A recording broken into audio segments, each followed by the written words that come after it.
We're live. So yeah, we're going to look at the temple. I'm not sure. I don't think this is going to go that long tonight, but I never know because I can just kind of go down these rabbit trails. But think about questions that you might have. This study on the temple, unless you've read my book, you're going to hear some things that you didn't know about. And we're not taking a deep dive looking at all the rituals that happen in the temple and all the articles and all the symbolic meaning of them. We're going to look at what was the intent of God telling Moses to build a tabernacle in the wilderness, and what was the end goal of that. And that's what we're going to look at, because this is about Jewish roots. And if you can't really grasp our faith that well if you don't understand the role of the temple. It's a big, big deal, not only for Jews, but for us as well, as you'll discover in a little bit. And so when I think about Jewish roots, I think, yeah, you got to know what God's intent was for the temple. So I'm going to share the screen.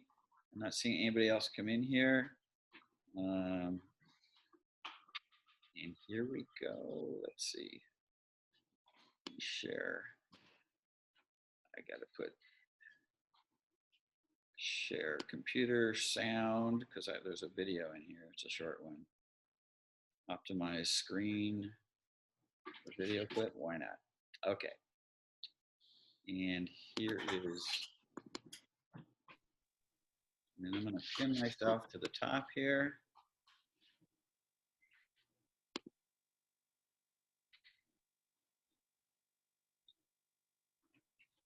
Does that work?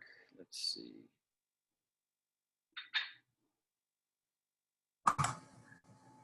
Looks good to me. You should just be seeing me, right? And the slide? Correct. Correct. I love it. So I'm well, I mean, I see the slide and your whole computer screen around it. Oh, you see more than that?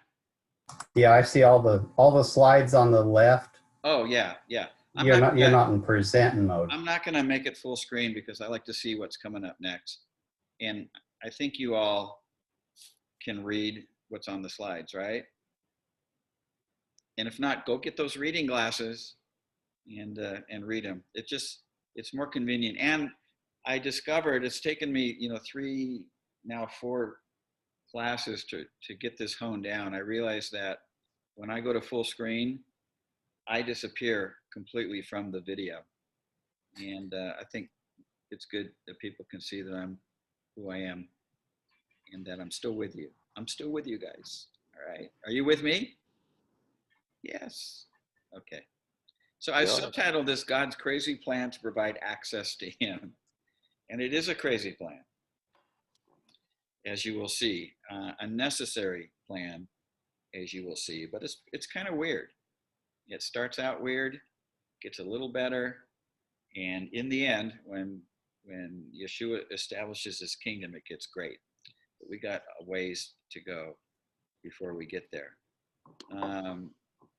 So just a little background on the temple.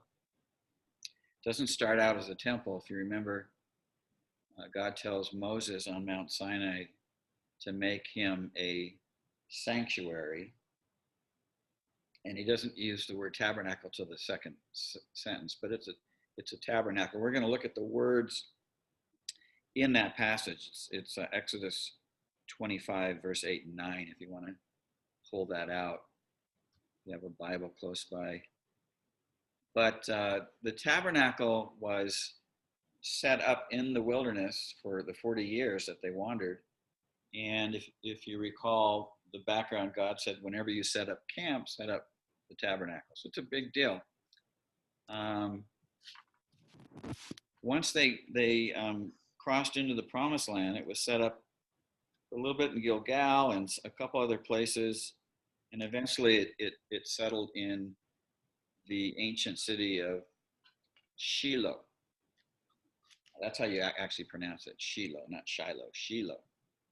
and it was there for about 380 years before it was captured by the Philistines. Actually, the Philistines captured the Ark of the Covenant, and they had such a bad time with it. They had such bad luck um, that they ended up bringing it back. So, if you fast forward to David's son Solomon, he ends up building the very first temple. We call it the First Temple period, and it's completed about 957 BC, and it's destroyed by the Babylonians in 587 BC. They come in and ransack it. It's where we get the story of Hanukkah from. If you remember the story of Hanukkah, because this is going to come up in a little bit, Hanukkah is not one of the feasts. You don't find any command to celebrate Hanukkah. It's just an observance commemorating the fact that the Jews were able to. Oh, actually, I'm sorry. I'm totally on the wrong time period here. That's fast forwarding almost to like 100, and I want to say, it's just the century before we go from BC to AD. So forget about that. I'll bring it up when we get down there.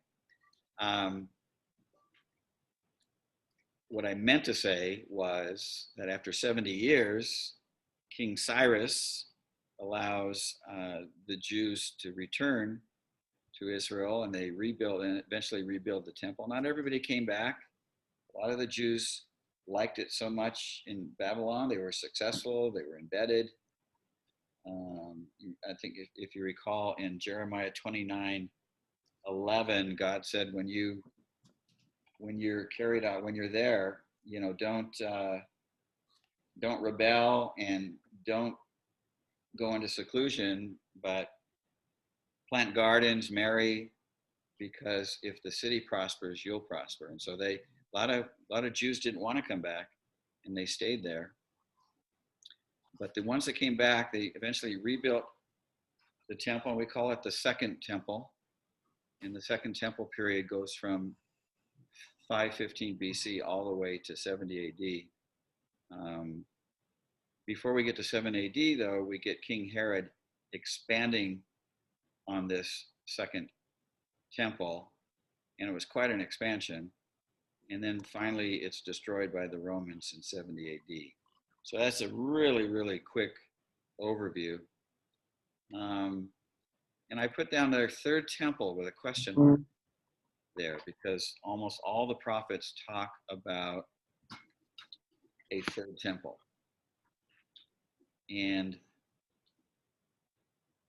if you have been fortunate enough to make it to Israel and you go to this place called let's see, I'll go to the next slide. The Temple Institute in Jerusalem, sorry. You'll see it's a group of Orthodox Jews who actually are waiting for an opportunity to rebuild the temple. So it would be the third temple. And they have actually replicated all the articles that go into the temple, and they're just waiting. The problem that they have right now is that it's not in Jewish hands. The Temple Mount is in the hands of Jordan, and should they try to do something to rebuild that third temple, all you know what would break out. In fact, maybe that'll happen. Maybe that's what will launch us into that period of time where, when you read Zechariah, an unstoppable army is coming down through the plain of Megiddo. The battle doesn't take place in Megiddo. They're on their way to Jerusalem. And of course, my guess is what they're on their way for is to reclaim the Temple Mount. So that's my little eschatological position about that. But here's what I pulled this off the website of the Temple Institute. If you ever get to Israel, if your tour doesn't go inside there and you have some free time, go in and take the Temple Institute tour. It's not that long. It's just a little building up in the Jewish quarter, but it's fascinating. But here's what they say. Every prophet in Israel, without exception, prophesied that the temple would be rebuilt, ushering in a new era of universal harmony and peace, unparalleled in the history of man. Thus, the movement to rebuild the Holy Temple is not new. It was born almost 2,000 years ago at the moment of the Second Temple's destruction. For when the Holy Temple stood in Jerusalem, it was the soul of the Jewish people in the entire world, as we believe it will be once again. And then it says here, the reality of the Jewish experience means that the temple will be rebuilt. So they're confident that this isn't an if, this is just a when. Many people who visit the Temple Institute are incredulous and cannot help but explain, do you really think that you will live to see the Holy Temple rebuilt? The answer to that question is of little importance. Let us rather recall that Jewish history has a trajectory which began with the patriarch Abraham, when the patriarch Abraham smashed his father's idols. That trajectory has spanned the millennia, and it is obvious that we are rapidly approaching climatic times in which the Holy Temple will once again become the focal point for mankind's spiritual focus. Whether this transpires in our generation or not, we can still choose to be active participants and not simply spectators in God's bold plan for the redemption of Israel and all humanity. And a lot of people in the world, a lot of Christians who really enjoy studying prophecy, believe that what they read in Ezekiel and other prophets, that it'll be built before the Messiah returns. We'll get into that a little bit more, whether that's true or not. I'm not in that camp, but it could be.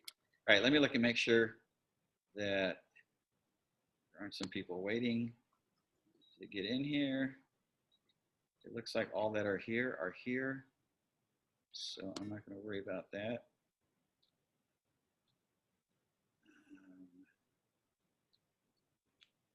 Let's see, okay.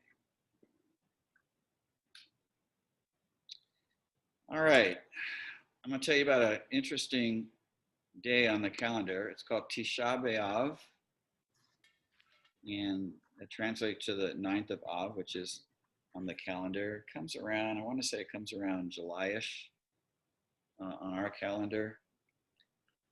Here's what's fascinating about this. The first temple and the second temple were both destroyed on this date, which is pretty amazing. And to make it more interesting, many of the tragedies that have befallen the Jewish people happened either on or within a day before or after. Like just one, the Nazis fired up the ovens on the 9th of Av.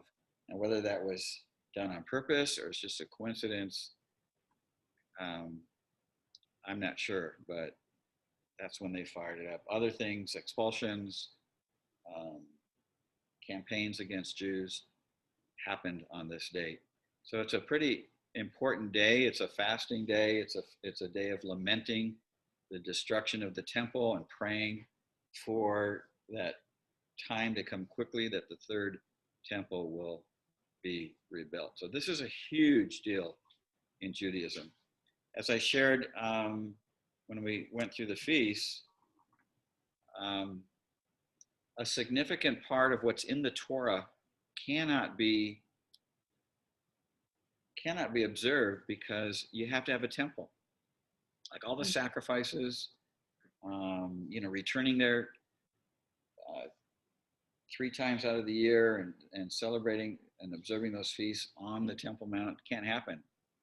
It's really hard for Jews to go up onto the Temple Mount. A lot of times they're not permitted to go, and they can't pray up there. If they pray, riots will break out or they'll be escorted off. It's really a bad situation, but this is huge. The Jewish observing world, which is not most of the Jews in the world today. Okay, most of the Jews in the world are secular, even in Israel. Most of the Jews are secular. But the Orthodox, particularly, they cry out on this day and other days as well for God to open up the door for them to build the third temple. So, yeah, let's go on. So here is Exodus 25:8-9. A little bit of punctuation problem on that verse. Okay, so this is God talking to Moses. Have them make me a sanctuary. Have them make a sanctuary for me, and I will dwell among, actually, or in them. That word can be translated either way. And I think if the light goes on in your head, you might think that they're both true, right? God will dwell among us, and he will dwell in us. Make this tabernacle and all its furnishings exactly to the pattern I will show you. Now, if we ask the question, well, before we do that, let's get to here. Here are the articles that you'd find in the tabernacle. Again, we're not going to dive into this, but in the outer court, you've got the bronze altar of sacrifice, and I'm going to show you a little video right after this where we're going to take a little tour. And the bronze laver. The altar of sacrifice is where obviously the animals would be sacrificed, and the bronze laver was for ritual cleansing of water. Particularly the high priest had to do a fairly significant cleansing process in order to enter the Holy of Holies one time a year on Yom Kippur. Anyways, those were for washing articles and washing hands and things like that. Once you get into the holy place, once you get past the outer court, there's a structure that's got 2 rooms. I believe that the dimensions are 15 feet by 45 feet, 15 feet high. And they're not quite separated equally, but you get kind of a picture in your mind how big that is. In the holy place, you'll find a 7-branch menorah. And what's significant about this, I was trying to get into Hanukkah a little bit, is that there's a command to keep that menorah lit 24/7, 365 days out of the year. And it's believed that there was a priest that was designated to sleep under that menorah to make sure, and it's lit by oil, to make sure that oil never went out. This is where we get the story of Hanukkah, why it was such a big deal that when they took back the temple, the Maccabees took back the temple, and they realized that there was only enough oil to keep the menorah burning for a day, and it would take at least several days to make it was a special formula that you had to make. The miracle is that the lamp kept burning for 7 days. That's the miracle of Hanukkah. But the point to get from this is that it's a big deal that this thing needs to be lit, and that'll make more sense when we get to another place a little bit later in this talk. Then you have the 12 loaves, the showbread. Most people, including me, believe that that's symbolic of the 12 tribes of Israel. And so here you have this menorah that's lit all the time, and it's standing over these 12 loaves, like God's light, his presence is protecting these 12 loaves of bread, his people. Then you got the golden altar of incense just before you go through the dividing curtain into the holy place. Of course, you read about how God compares our prayers to incense that's coming up to his nostrils. And that's kind of what that picture is about there. And then you have the dividing curtain that separates these 2 rooms. Then leading into the most holy place, you have the Ark of the Covenant.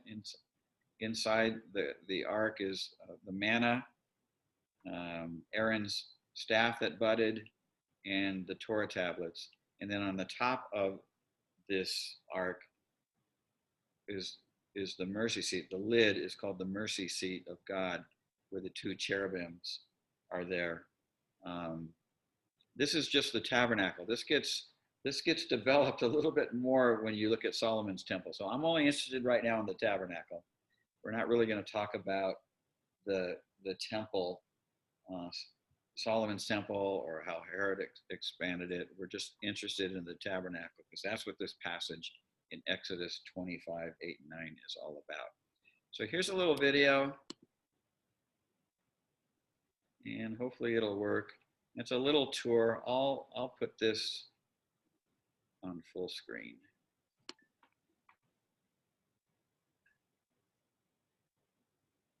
Can you still see me? I still see myself. I enter the Holy of Holies. I enter through the blood of the Lamb. I enter to worship you only. I enter to honor I am. Lord, I worship you. I worship you. Lord, I worship you. I worship you. For your name is holy, holy, Lord. For your name is holy, holy, Lord.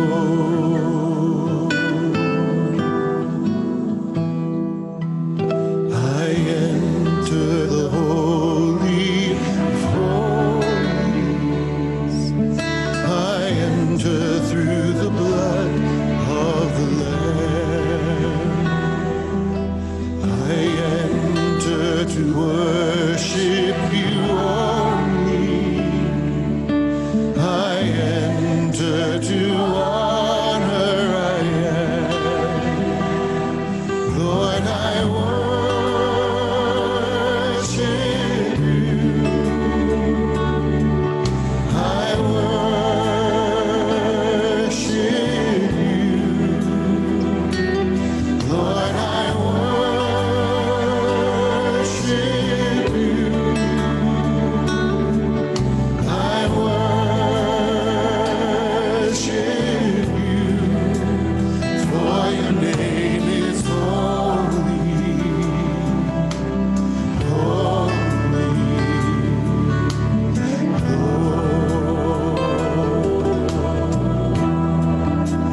For your name is holy, holy,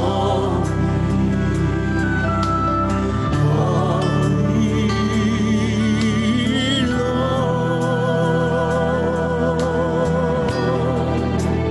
For your name is holy,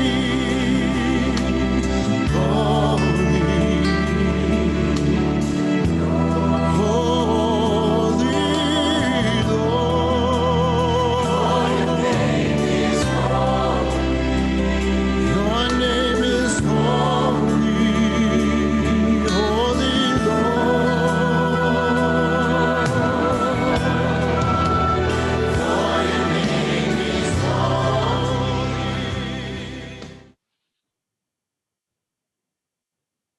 All right. You guys still with me? Somebody just give me a shout out. Let me know that you're all there. Yes. here. Good. Somebody's there. Good. One person. Yay. So look at this verse again. Have them make me a sanctuary. Have them make a sanctuary for me, and I will dwell among them. Make this tabernacle and all of its furnishings. I want you to see this exactly to the pattern I will show you. Now, have you ever asked yourself why that's important? I mean, you might answer that and say, well, because God said so, right? But we actually find out why this is important in the book of Hebrews. In Hebrews 8:5, it says, the priests serve at a sanctuary that is a copy and a shadow of what is in heaven. Now just stop there. Just think about that. A copy and a shadow of what is in heaven.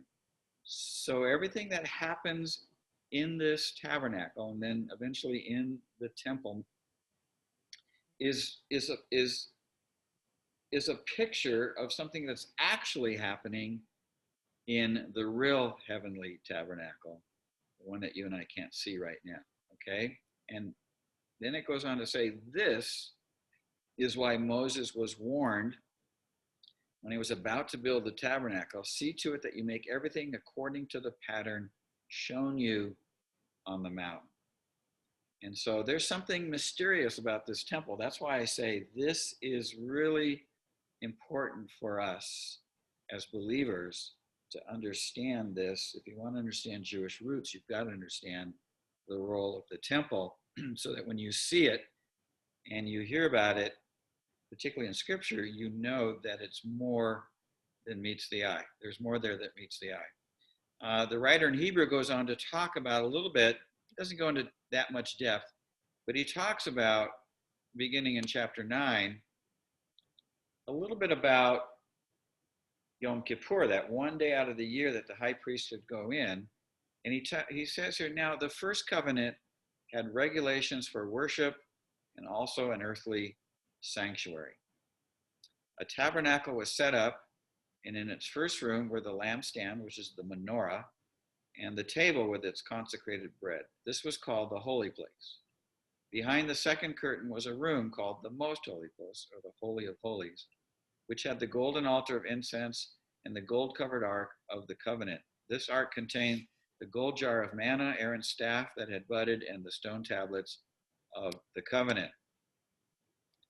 And by the way, before I move away from there, you see the word covenants being used here, the first covenant, and we don't get this far down in this chapter, but it talks about how that covenant is no longer in place.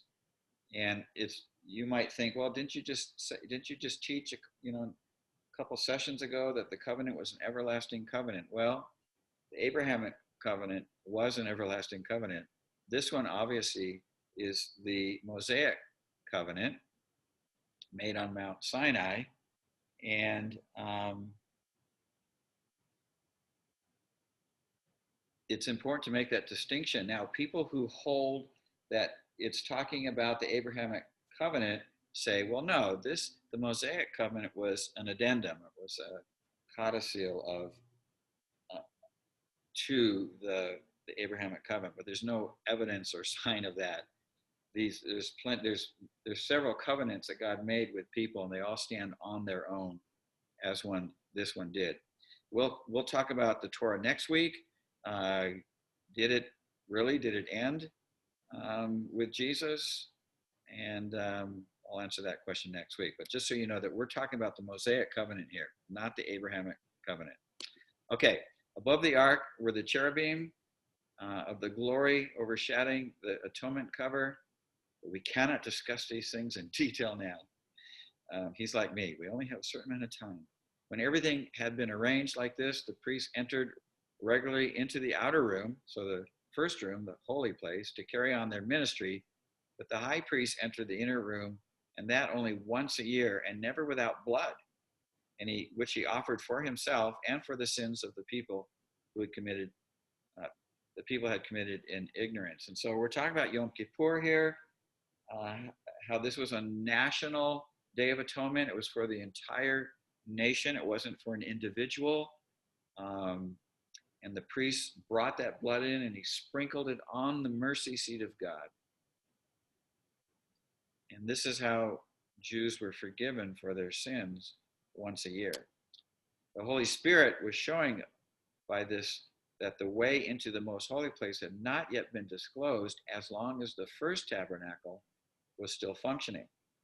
This is an illustration for the present time, indicating that the gifts and sacrifices being offered were not able to clear the conscience of the worshiper. So it was somewhat ineffective. It wasn't complete. They are only a matter of food and drink and various ceremonial washings, external regulations applying until the time of the new order. But when Messiah, when Jesus came as high priest of the good things that are now already here, he went through a greater and more perfect tabernacle. That is not made with human hands, so not a man made. That is to say, it is not part of this creation. He did not enter by the means of blood of goats and calves, but he entered the most holy place once and for all. Once and for all. So this is where we were talking about a couple of weeks ago, or at the feast, when we looked at Yom Kippur, that it was ineffective because you had to come back every year, and the next year, and the next year. But Jesus, when he sheds, and it wasn't done with the blood of goats or calves or bulls, it was Jesus' blood. The blood of goats and bulls and the ashes of a heifer sprinkled on those who are ceremonially unclean sanctify them so that they are outwardly clean. How much more then will the blood of Messiah, who through the eternal Spirit offered himself unblemished to God, cleansed our conscience from the acts that lead to death so that we may serve the living God? For this reason, Christ is the mediator of the new covenant, that those who are called may receive the promised eternal inheritance, now that he has died as a ransom to set them free for the sins committed under the first covenant. What is the new covenant? Well, Jesus talked about that, right? When he held up the cup and he said, this is the new covenant I'm making for you. What was the old covenant? Go to the temple on Yom Kippur. You see how you got to connect the dots here? I stole that phrase from a famous author named Gene Binder. You got to connect the dots that is the new covenant. The new covenant it's Jesus, it's God, it's his blood, it's his life, once and for all. And I hope you can see that. You really can't understand these, Hebrews 8 through 10, unless you have this context. And all that context was lost right around the 4th century. So here's where it gets fun. So here I've put the Hebrew word for sanctuary, dwell, and tabernacle. So it says, have them make me a sanctuary. And the word is mikdash. And I will dwell, which is the Hebrew word shakan, among them. Make this tabernacle, which is the word mishkan. So when you look at that tabernacle, that was the word that was used. It's a mishkan, it's a tabernacle. Make this tabernacle and all its furnishings exactly to the pattern I will show you. So this is another picture that I have the rights to use. This is a painting done by a Filipina artist. She actually lives in the Philippines. I am trying to negotiate to buy this thing. She sold it to somebody else, but I'm saying, I just emailed her and asked her, will you see if that person wants to part with it? I would love to have this painting. You can see that in the background, you've got Mount Sinai. It looks like she used some three-dimensional kinds of medium on the canvas. Well, here's what I like about this picture. So on one hand, it's got a good picture of an overview of the tabernacle. It was 75 feet wide and 150 feet long, to give you a little bit of perspective. But you can see in the right as you pass through the walls, you see the altar of sacrifice. You got the flames there. It's very small, but just behind it, you've got the bronze laver for washing. You can see the first room and the holy place. And then the second room, you just have to imagine, is going through the curtain. And that's where the presence of God lived. During the 40 years in the wilderness, he came and dwelled among them. That's exactly what he did. And he lived in that back room. So it's kind of weird, right? He lives in this back room. And that'll make sense in just a second. And then, of course, you can see the Shekinah glory, the pouring out of the tabernacle into the sky. What I like about this picture is most people estimate the number of Israelites that came across the Red Sea to be somewhere between 2 and 3 million. with all the men, women, and children.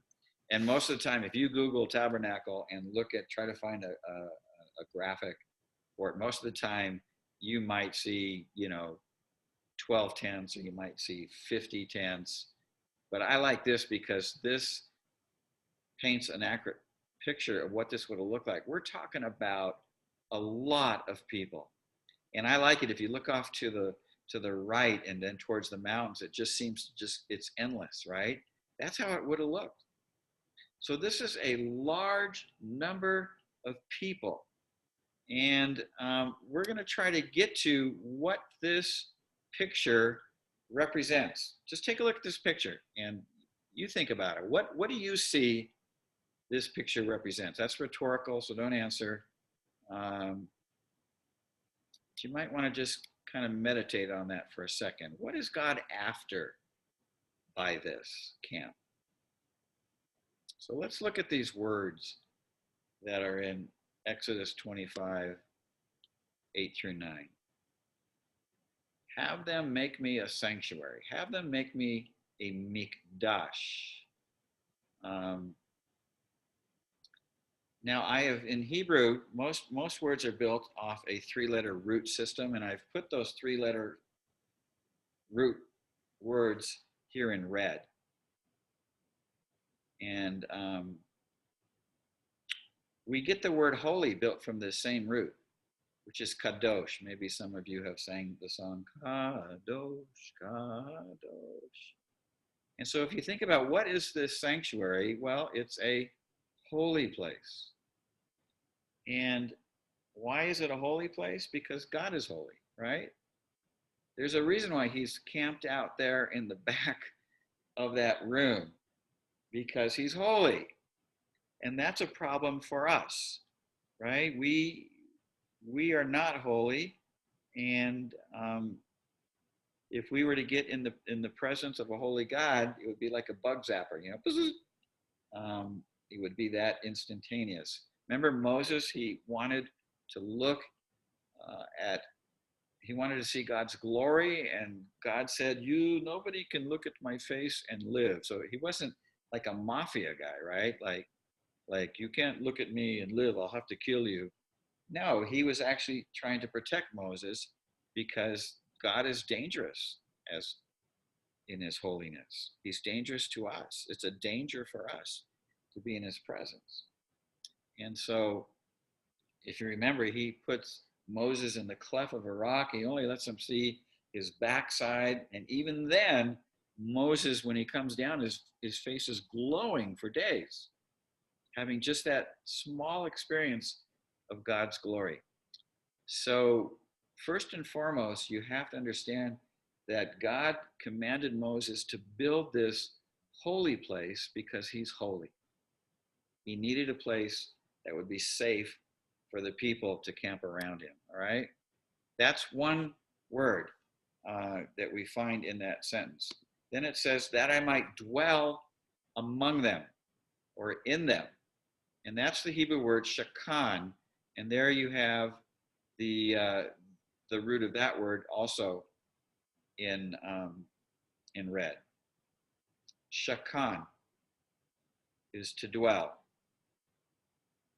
Then the second sentence says, make this tabernacle. And that's the word mishkan. So you add a mem, the Hebrew letter mem, in front of this 3-letter root, and you get mishkan. That's tabernacle.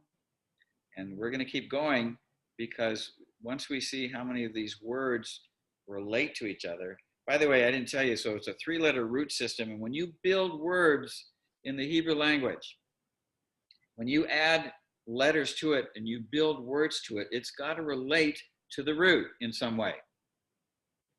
And so the word for neighbor in Hebrew is shaken. Can you see how these 3 are related?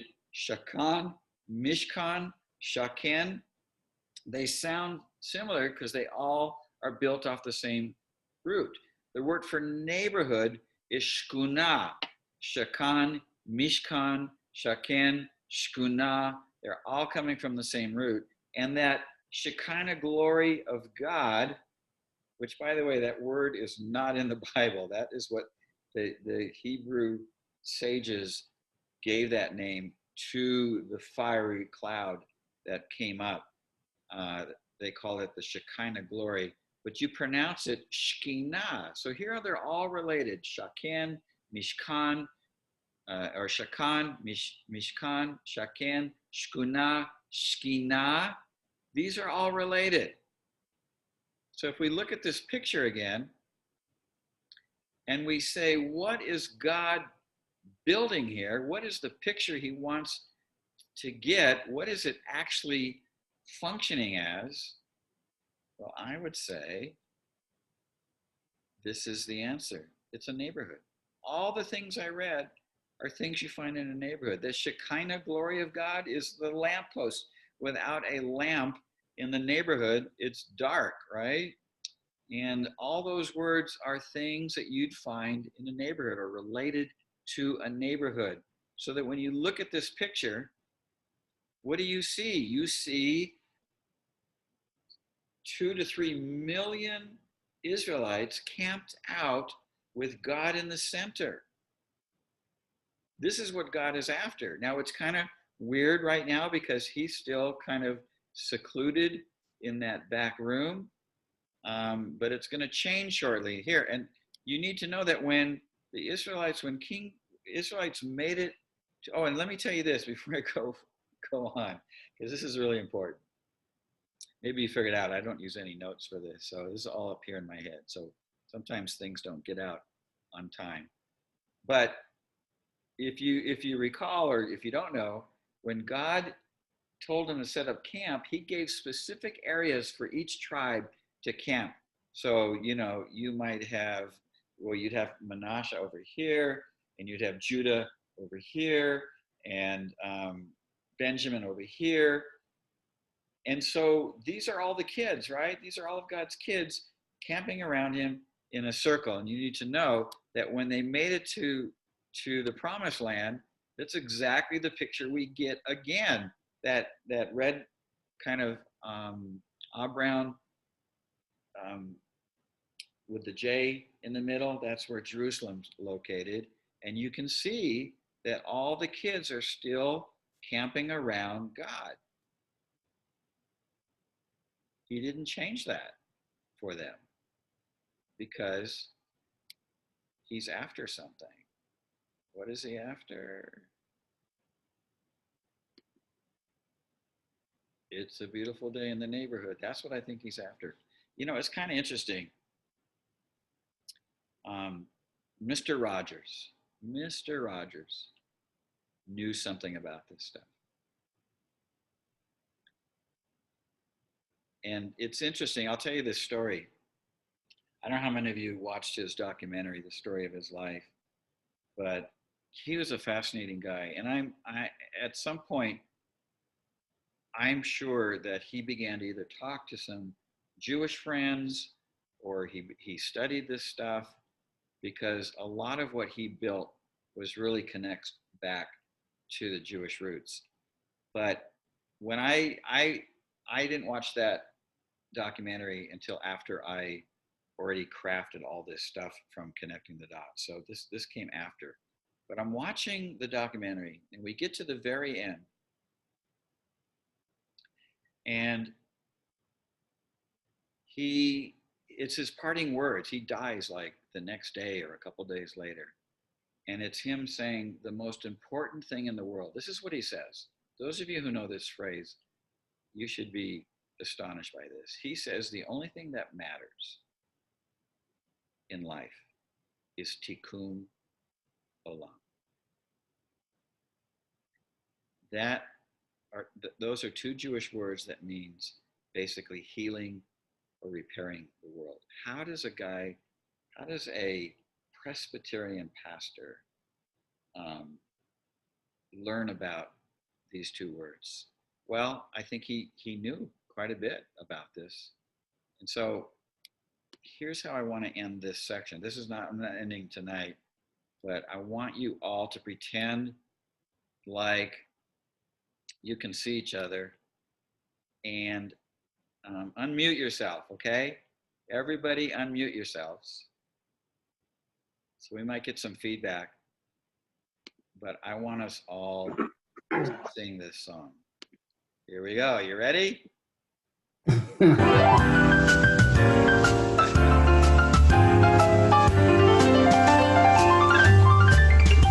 It's It's a beautiful day in the neighborhood, a beautiful day for a neighbor. Would you be mine? Could you be mine? It's a neighborly day in the Judy wood, a neighborly day for a beauty. Would you be mine? Could you be mine? I have all to live in the neighborhood with you. So let's make the most of this beautiful day. Since we're together, we might as well say, would you be mine? Would you be mine? Would you be my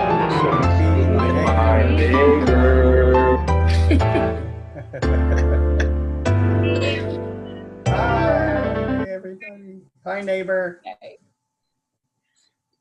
you know, there's a delay. You get it about 2 seconds after I get it. So I had to drop out and just listen to you. And I'm not recruiting anybody for my choir. So,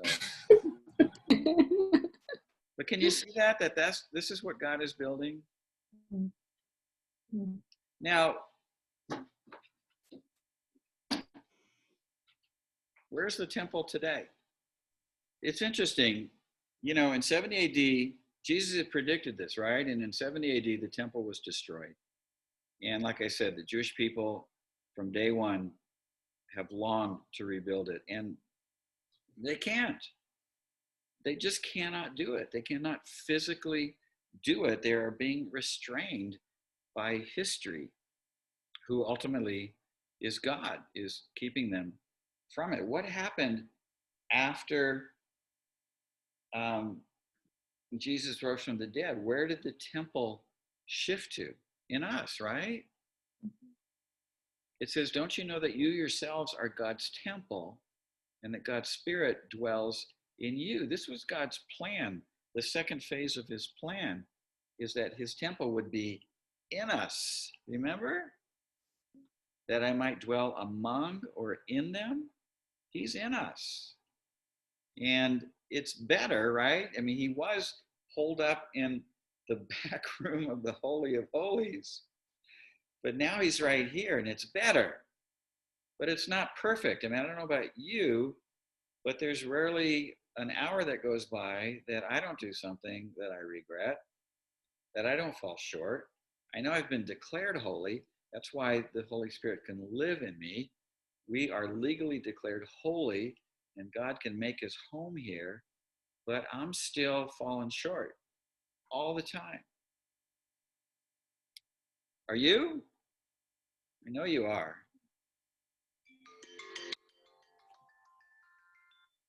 Now, what's interesting is that, and this is where I think there's a good possibility that the third temple will not be built short of the kingdom of God, Jesus establishing the kingdom of God here on earth.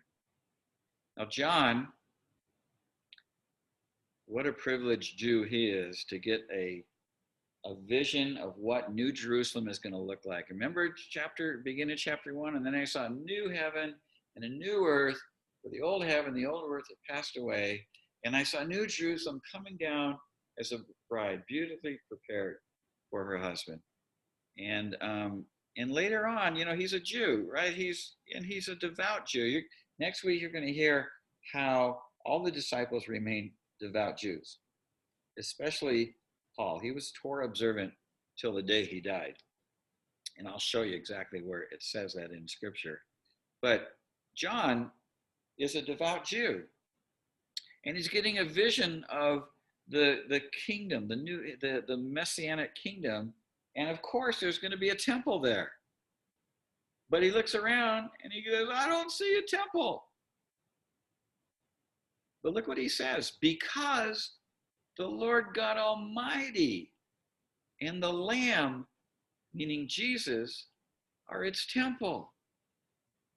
And the city does not need the sun or the moon to shine on it, for the glory of God gives its light, and the Lamb is its lamp. Lamp in Hebrew is menorah, the menorah.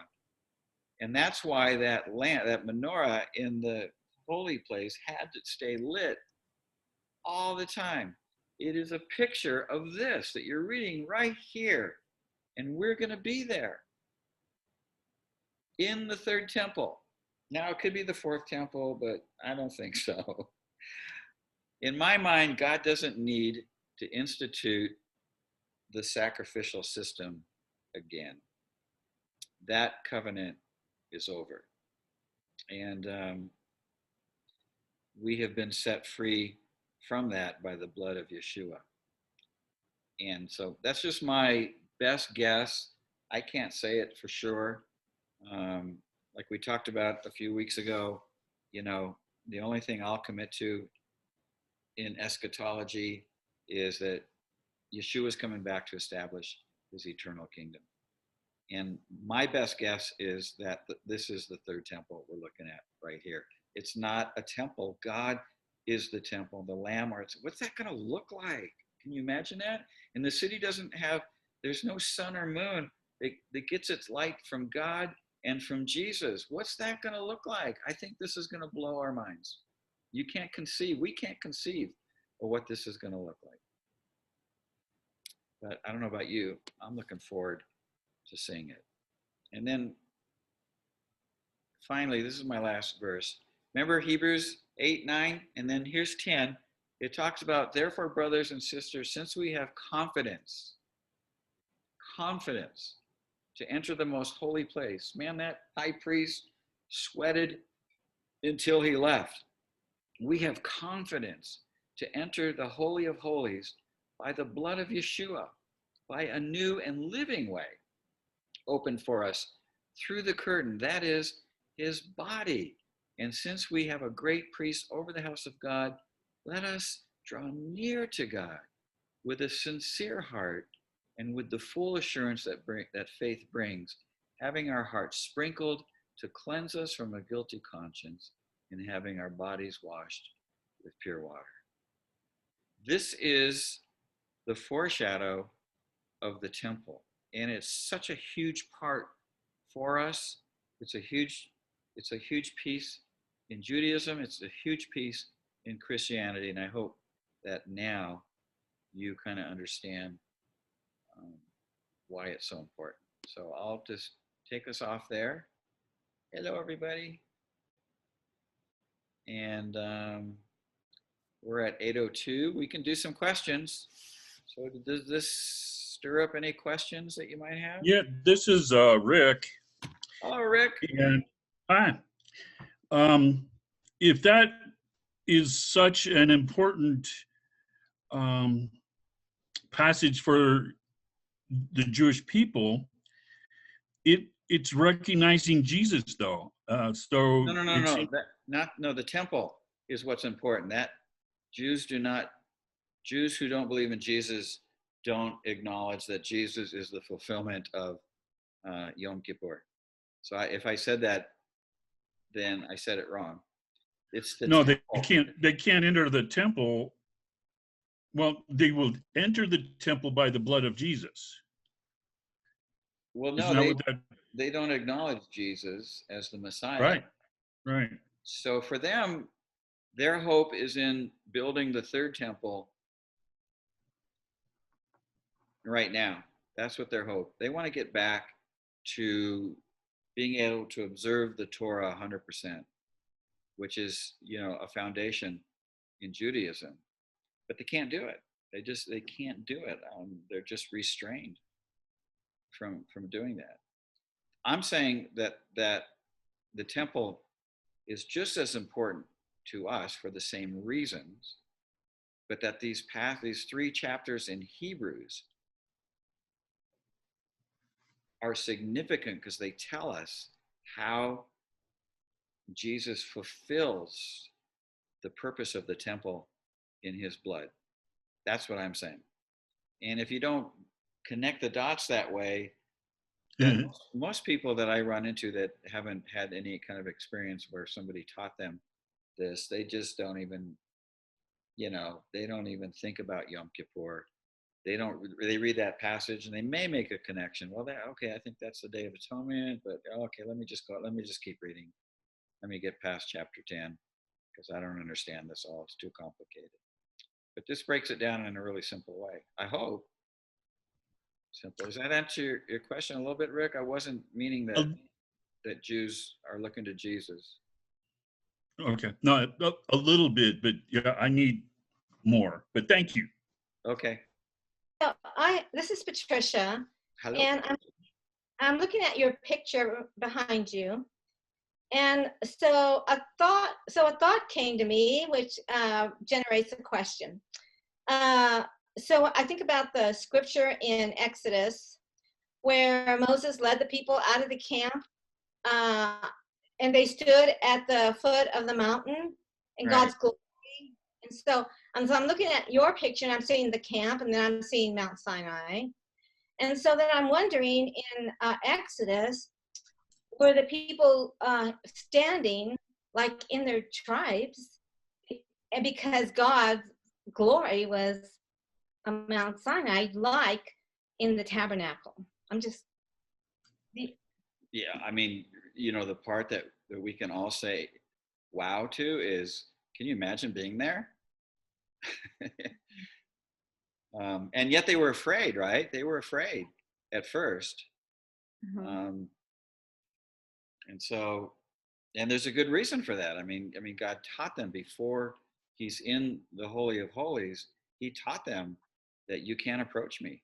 Oh, you know who could approach him was Moses. I mean, it's weird that God says to Moses, you can't see my complete glory, but he also describes Moses as being unique because Moses can see him panim al panim, face to face. But I don't think he means in my full glory. But it's definitely like, I don't think any of us would survive what Moses survived in the cleft of that rock. I think we'd be toast. So I'm thinking that concept of neighborhood, I wonder if that was even like in place around Mount Sinai as the people stood at the foot of the mountain. Yeah, it's always been that. I mean, it's always been about community. I mean, you've gone sideways when you don't think that the whole story is about building a family. If you have another premise to build from, you're probably going to get way off track. God is building an eternal family, and he gives us that picture all along the way. I mean, didn't he walk in the cool of the garden with Adam and Eve? I mean, before the fall, what was in his tent there? Relationship. What else? People? Hey, Gene, this is Steve.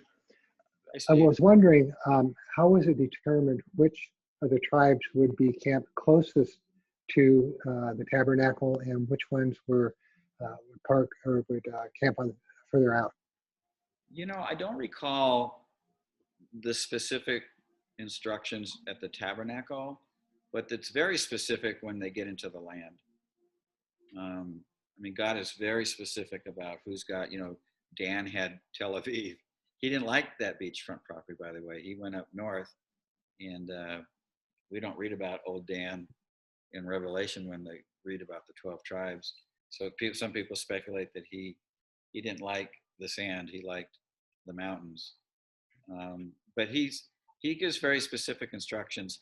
I'll have to look that up. I don't recall reading anything specific other than that they were supposed to gather under their banners, under their family banners. So is it first come, first serve? maybe it's hard for me to imagine. I may just not be. Does somebody else have a recollection of that? Because it's hard to imagine that detail isn't covered by God. But yeah, maybe first come, first serve. Like, definitely, maybe it was more, the property was more valuable the further away you were because it was safer. I don't know. As a follow-up, I was wondering too what the logistics were of moving 2 to 3 million people. Maybe that's why it took them 40 years, because they couldn't move everybody fast enough to get to their location. It's really unthinkable. Really. I mean, I think the scriptures say there's about 800 men, single men. So when you start adding wives and kids, and then how about add their animals? So, I mean, this is why Jethro comes to him and says, look, you're killing yourself. You got to have managers and people making judgments and stuff like that. But it's just unthinkable how that was managed. How long would they stay in a specific area once they were camped? Would they stay a period of time, or? Yeah, we're not, I mean, in some places we know what the time is, but most of the time it says when God says it's time to set up camp. Okay. And that's what they do. It was a pretty slick operation, though. You can see that all that stuff, all the walls were made out of linens, and that probably folded up. But how do they transport everything? And yeah, there's a lot of questions that go unanswered about the wilderness experience. Yeah. Yeah. One last thing too, I was worrying about the environmental impact of 2 to 3 million people traveling across. I mean, on the move. How can they not keep from destroying the environment? And what were the facilities when they were traveling? Yeah, I don't. I was thinking that too. Yeah, I'm sure. I bet, I would imagine, particularly if you're talking about waste, fecal waste, that they dug deep holes and buried it before they left. But certainly they have a lot of other rubbish and things that, yeah, I don't know. Imagine if you were trying to follow them, you could follow them pretty easily. I mean, with 2 to 3 million people, that's a lot of waste. Yeah, it is a lot of waste. But probably it was, I would imagine, I mean, this is all speculation. I would imagine each tribe had to figure that part out, or they probably had some standard way of doing the best they could to not leave a huge footprint. Now I'm using more modern terminology. But, yeah, I'm sure they did something about that. Hello, this is Patricia. So I think about like the third temple, and I've been to Israel like 4 times, and so I see that they have all of the things they need. So what would keep them, since the Temple Mount is occupied now, what would keep them from actually just doing a tabernacle again rather than a stable temple? Do you know what I'm asking? Yeah.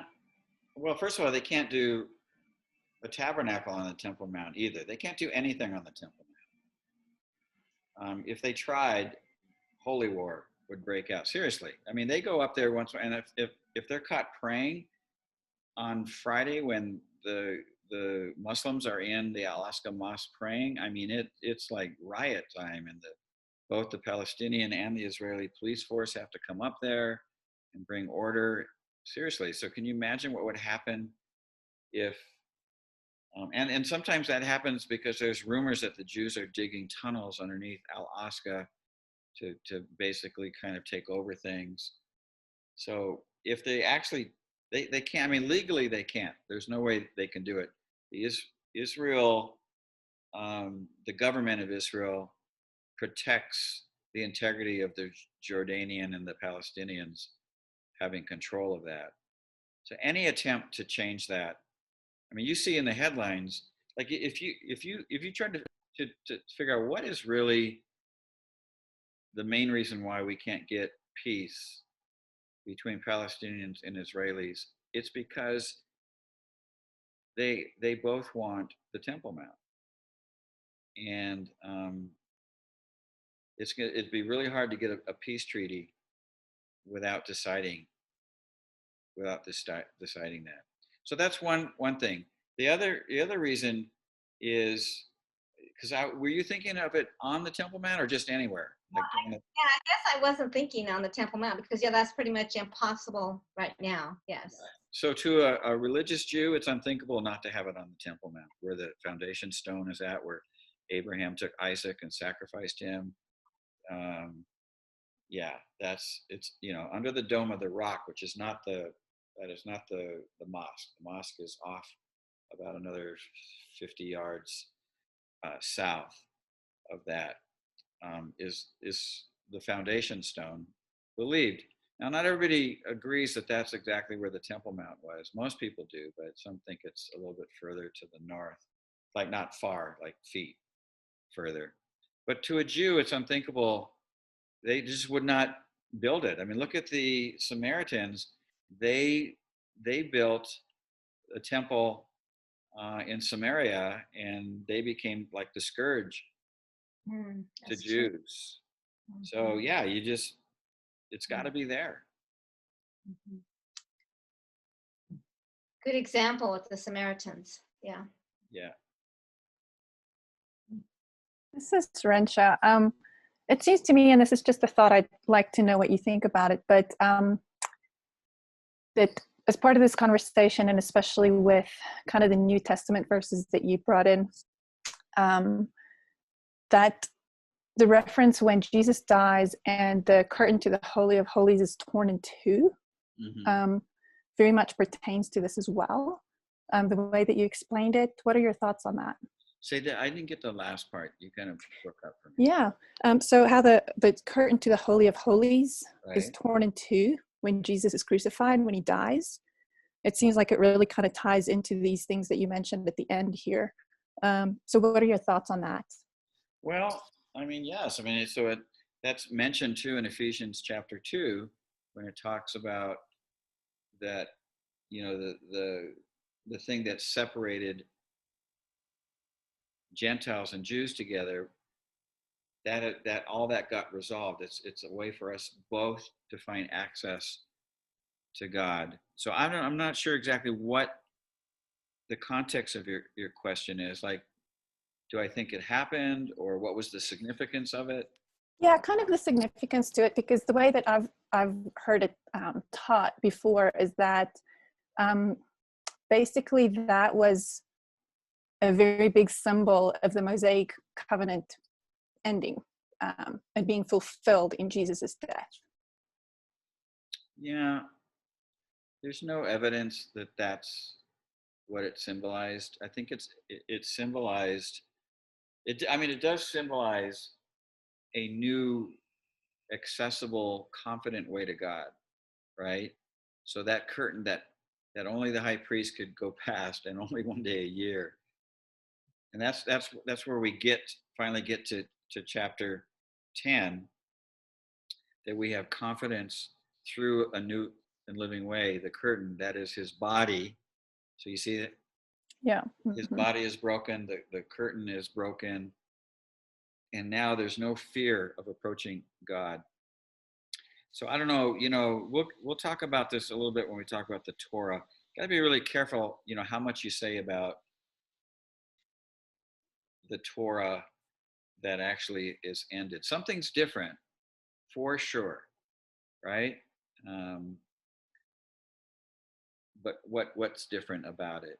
And we'll get into that. So when you say ending the Mosaic covenant, then you start getting to Jesus saying, I did not come to abolish the law. I came to fulfill it, not one jot or tittle, and all this thing. So what does he mean by all of that?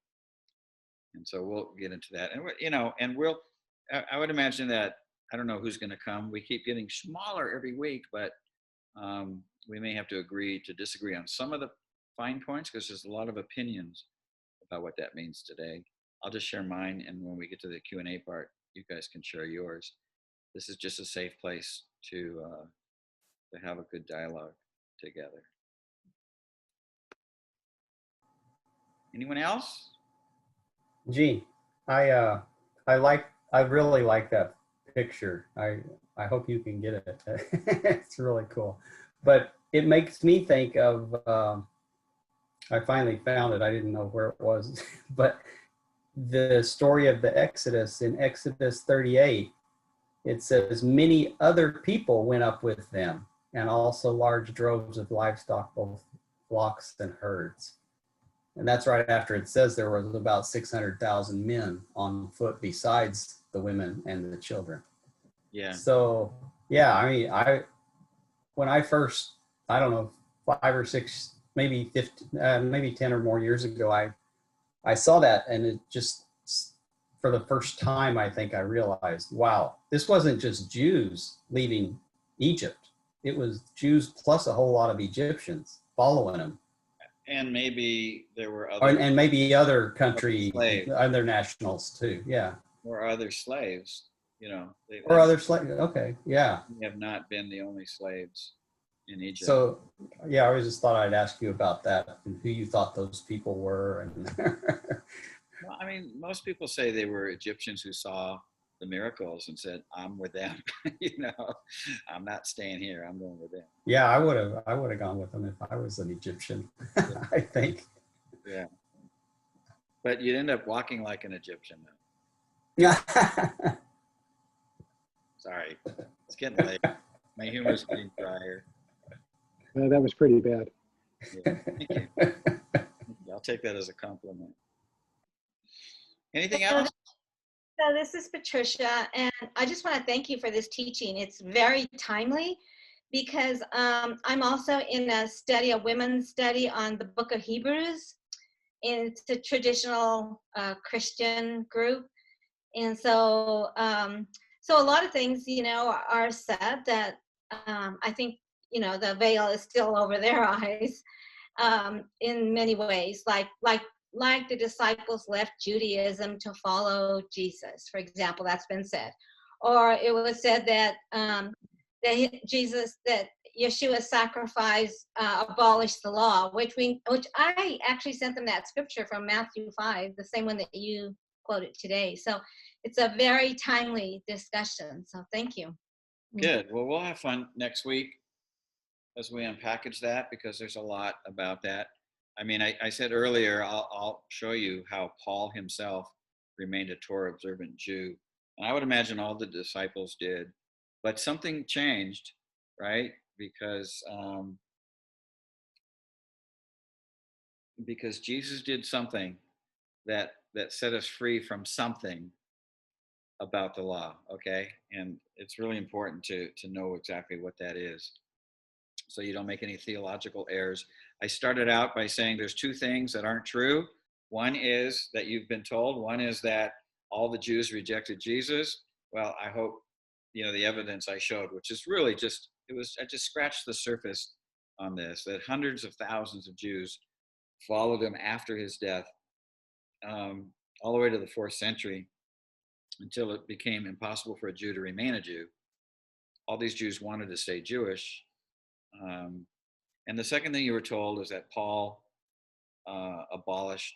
affirmed that the law was over. That's not true either. He can't be a Torah observant Jew and abolish the law at the same time. So we'll talk about what that difference is. I'll show you the passage. There's 2 passages where he makes the claim that he remained Torah observant. Torah observant just means he kept the Torah. He kept the practices of observing the Torah. All right. Come on, I love the question. So, nada? No, Gene, it's Mike Rigel. Hey, hopefully this isn't too weird, but an ancient artifact, if there was one ancient artifact that God would protect, it was the Ark of the Covenant. And I'm guessing it disappeared with the destruction of Solomon's temple. But I was wondering on your thoughts on if God might have protected the Ark of the Covenant, and it might be somewhere, and not in that warehouse in Area 51 in Nevada. You didn't watch Indiana Jones? I watched Indiana Jones, and I'm pretty sure it's not there. Well, we were actually involved in the 1980s in a church in the San Francisco Bay Area. There was a radar scientist there that developed a portable radar system that he really, really, really wanted to pass over the Temple Mount. because he believed it's in a chamber somewhere underneath the Temple Mount, and he was never given permission to do that. Although he did find a whole lot of other very ancient things in Israel with that device. Yeah. But I was just wondering if you had any thoughts on the Ark of the Covenant. Well, first of all, let me just say the Temple Mount as it is today is not the Temple Mount. It's down about 40 or 50 feet. And if you go there, you can take a temple, you can take a Western Wall tour where they take you down to where they've excavated to ground zero, back in the 1st century. And it's amazing how deep that really is. So yeah, I'll tell you what I like. There's several theories. This is the one I like. Remember, did I talk about the Queen of Sheba and Solomon hooking up? Yes. So if you Google Ethiopian Christians and Ark of the Covenant, hopefully you'll find that there's places in Ethiopia where they have carved churches out of solid rock. And they're the most magnificent structures I've seen. There was something on like 2020 or 60 Minutes. And the reason why they were covering it is because these things